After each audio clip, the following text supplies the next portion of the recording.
साल की सुलेखा एक गरीब परिवार में पली बड़ी एक बहुत ही गुणवान और संस्कारी लड़की थी। वो भगवान शंकर की भक्त थी। अपने माता पिता की मर्जी और भोलेनाथ की इच्छा जानकर उसने गोपाल से शादी कर ली।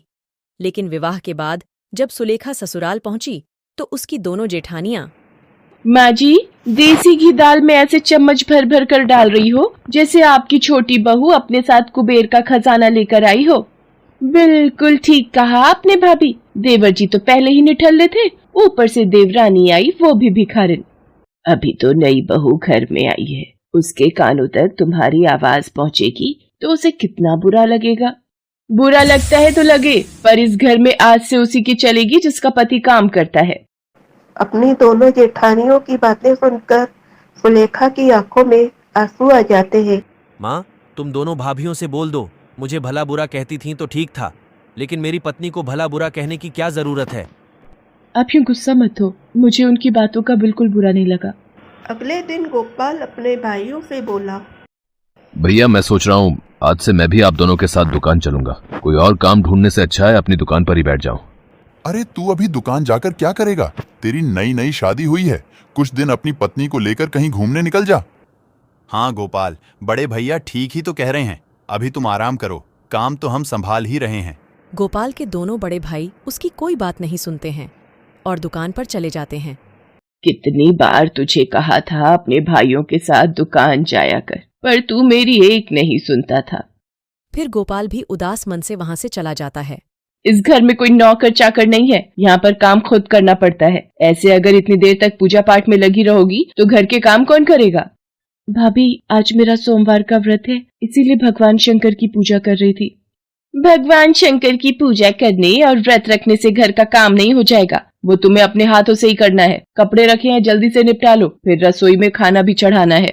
तुम दोनों इतनी निर्दयी कैसे बन सकती हो? अभी कल ही तो बहू शादी होकर आई है, उसके हाथों की मेहंदी तक नहीं उतरी। माँ जी, आप चिंता मत करो, मैं सारा काम कर दूंगी। घर के काम करने से तो मन को सुख प्राप्त होता है। सुलेखा की दोनों जेठानी बहुत ही स्वार्थी और गुस्सैल स्वभाव की थी। अब तो रोजाना ही वो आराम से बैठी रहती और सुलेखा पूरा दिन घर का काम करती। अपनी पत्नी की यह हालत गोपाल को सहन नहीं हो रही थी। वह फिर से अपने भाइयों से बात करता है। भैया मैं आप दोनों से कितने दिनों से कह रहा हूँ कि मुझे भी दुकान जाना है। देख गोपाल, असल बात तो यह है कि हम तुझे दुकान में से कोई हिस्सा नहीं देने वाले, और वैसे भी वह दुकान मेरे और लोकेश के नाम हो चुकी है। इस दुकान में तेरा कोई हक नहीं है। मैं कुछ समझा नहीं बड़े भैया।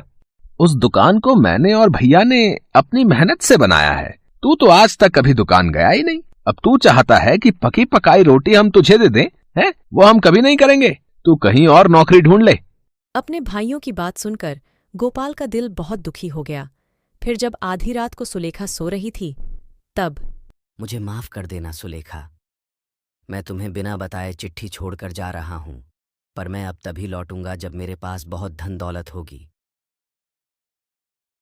गोपाल की चिट्ठी पढ़कर सुलेखा रोने लगती है। मुझे तो पहले ही पता था, अब देवर जी के बस की कुछ भी नहीं है। छोड़कर चले गए ना हमारी छाती पर मूंग दलने के लिए अपनी पत्नी को। हे भोलेनाथ, मेरे पति की रक्षा करना, वो ना जाने कहाँ चले गए हैं।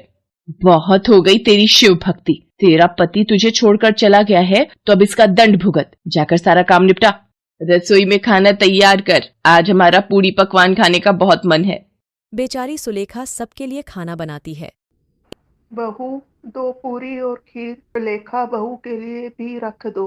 उसने सुबह से लेकर अभी तक कुछ भी नहीं खाया है।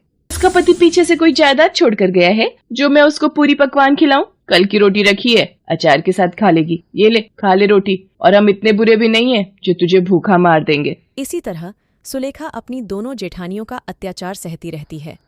गोपाल को भी गए 6 महीने हो गए थे और उसकी अभी तक कोई भी खबर नहीं थी। सुलेखा रोजाना भगवान भोलेनाथ के सामने बहुत रोती थी।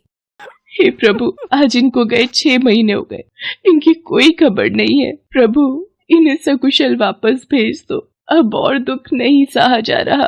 कितनी बार कहा है हम जब तक सुबह उठे सारा काम खत्म हो जाना चाहिए। अब तू यहाँ नहीं रहेगी। तेरा पति तो वापस आने वाला है नहीं। तेरा खर्चा पानी अब हम और नहीं उठा सकते।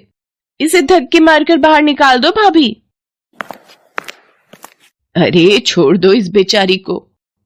भाभी, इनके आने तक मुझे यहाँ रहने दो, मैं भीख मांगती हूँ। सुलेखा, अब तुम्हें इन दोनों के आगे गिड़गिड़ाने की जरूरत नहीं है। आप आ गए, अब कहाँ चले गए थे?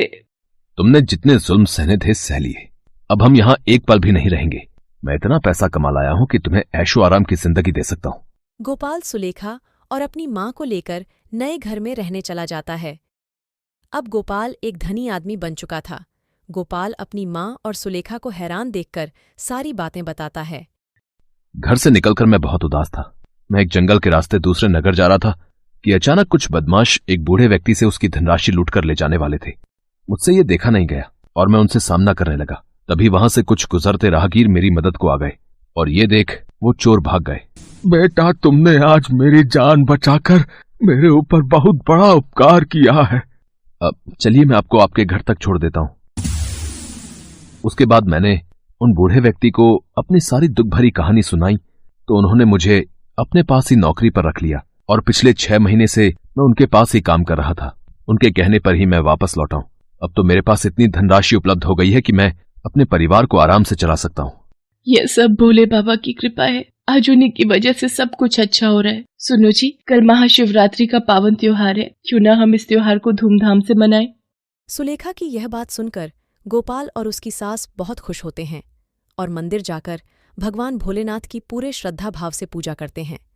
उनकी ऐसी निस्वार्थ पूजा अर्चना से प्रसन्न होकर भगवान भोलेनाथ साक्षात प्रकट हो जाते हैं और कहते हैं, बेटी सुलेखा, मैं तुम्हारे धैर्य और तुम सबकी पूजा भाव से बहुत खुश हूं और तुम सबके सामने प्रकट होने को विवश हो गया। सुलेखा, मैं तुम्हें आजीवन के लिए सुख समृद्धि और सदा सुहागन होने के साथ पुत्र रत्न प्राप्ति का वरदान देता हूं। ऐसा कहकर शिवजी अदृश्य हो जाते हैं और सुलेखा अपने पति और सास के साथ सुख से जीवन व्यतीत करने लगती है।